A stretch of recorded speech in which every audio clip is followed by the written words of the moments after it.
Uma vez realizado o evento de lançamento do 5S, vou mostrar como você pode sistematizar a prática dos 3 primeiros S's, o Seiri, o Seiton e o Seiso. Eu gosto sempre de lembrar que o fato da metodologia que costumo apresentar sugerir a prática sistemática dos 3 primeiros S's, a empresa não pode deixar de priorizar as atividades que compõem os 2 últimos, já praticadas pelos seus colaboradores e pelas áreas especializadas. Por exemplo, a elaboração e cumprimento de normas, preocupação com a higiene do trabalho, a saúde ocupacional e a pontualidade, o manuseio adequado de documentos eletrônicos. Esses são exemplos de coisas que a empresa já pratica e que não precisa você esperar o programa 5S para dar partida a isso. Posteriormente, após a consolidação dos 3 primeiros S's, possíveis atividades que já existam serão tratadas de maneira mais sistemática dentro do escopo do 5S, podendo ser melhoradas, uma vez que serão avaliadas dentro da metodologia do 5S. Eu vou mostrar agora para você as principais estratégias para a prática e a consolidação dos 3 primeiros S's. Vamos lá.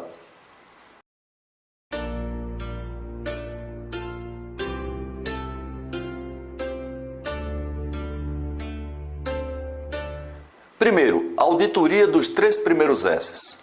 No máximo, 15 dias após o lançamento do 5S, devem ser implementadas as auditorias internas dos 3 primeiros S's de todos os locais de trabalho, de acordo com o mapeamento que foi feito. O processo de auditoria é a ferramenta que mobiliza esforços das equipes para a evolução em 5S. Este processo é geralmente composto do seguinte: planejamento de auditorias dos 3 primeiros S's. Primeiro, defina os critérios de avaliação ou checklists que serão aplicados nas auditorias.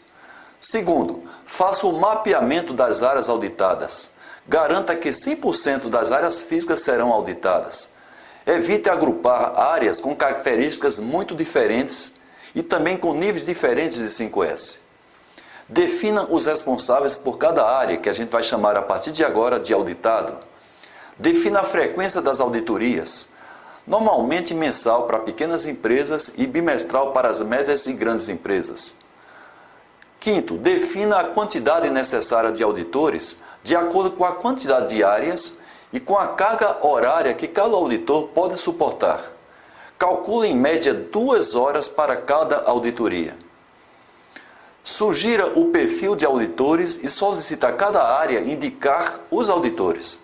Procure fazer com que a quantidade de auditores cedidos seja proporcional ao tamanho da área. Tente utilizar também quem já faz outros tipos de auditorias e os profissionais da segurança do trabalho.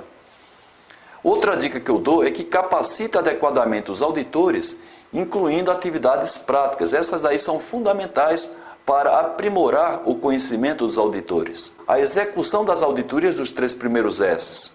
Primeiro, procure fazer auditoria com datas e horas marcadas com os auditados para garantir a participação deles durante a visita. Evite fazer auditorias surpresas. Oriente os auditores para executar a auditoria conforme a capacitação, visitando todas as áreas mapeadas e buscando sempre a concordância do auditado para os possíveis problemas identificados. Isso aí é muito importante. Terceiro, analise a qualidade das auditorias e dê feedback aos auditores. Para tal, analise o relatório, compare os resultados com as características e evolução da área, e entreviste também os auditados. Evite que o foco das discussões com os auditados sejam as pontuações, mas sim as oportunidades de melhorias registradas pelos auditores. Envie depois o relatório para o auditado o mais rápido possível. Já na próxima auditoria, os auditores devem fazer a revisão do relatório anterior, atualizando as pendências e acrescentando outros problemas identificados durante a nova auditoria. É importante trocar os auditores para quê? Para evitar a vista viciada.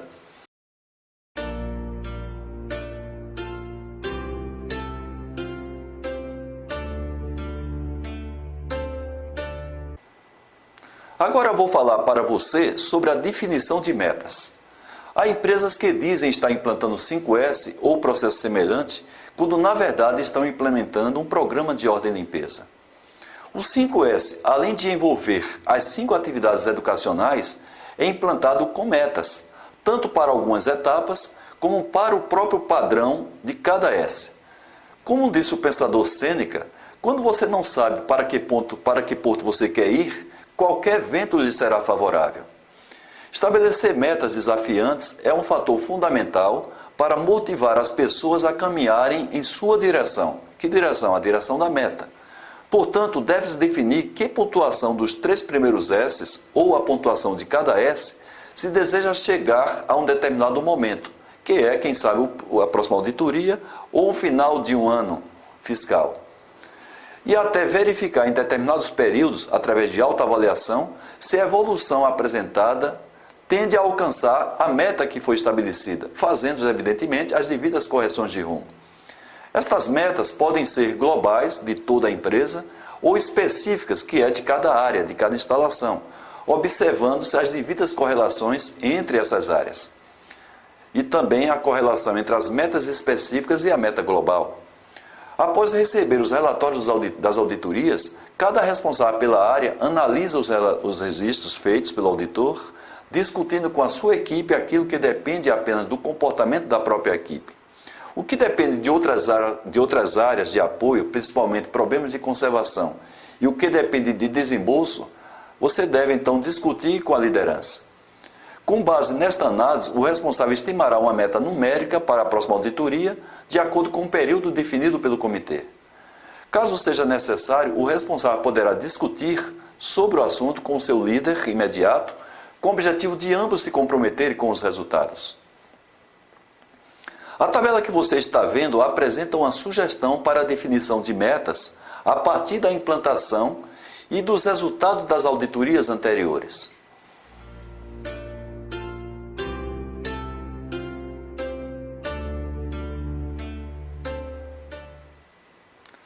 Se uma análise apontar notas muito conservadoras e muito otimistas, o responsável pela área auditada pode ser consultado para que seja definida a meta.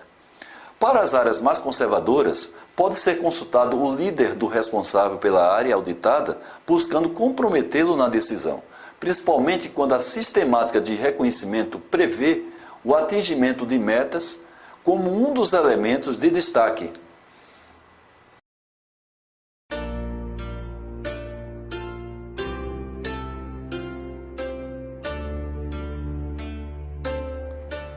E agora vou fazer alguns comentários sobre a elaboração de planos de ação.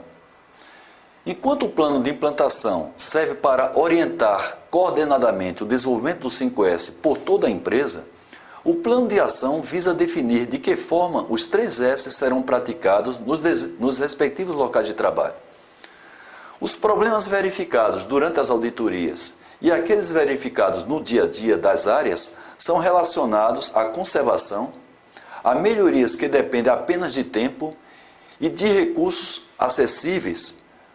Outros dependem de algum desembolso mais significativo e outros dependem apenas de conscientização. Evidentemente, para cada problema, o responsável pela área deve planejar a forma de solucioná-lo.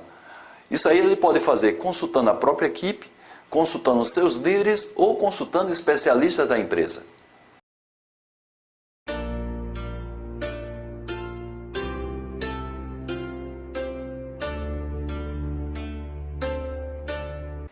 Uma vez elaborado o plano de ação, devem ser executadas as melhorias. Algumas empresas imaginam que a responsabilidade de implementação dos 3 primeiros S's é das pessoas de nível operacional. Outras acreditam que a responsabilidade é do comitê do 5S. E o pessoal de nível operacional acredita que as melhorias só dependem da área de manutenção ou dependem também de investimentos, ou seja, da empresa. A verdade é que os 3 primeiros S's dependem de todos.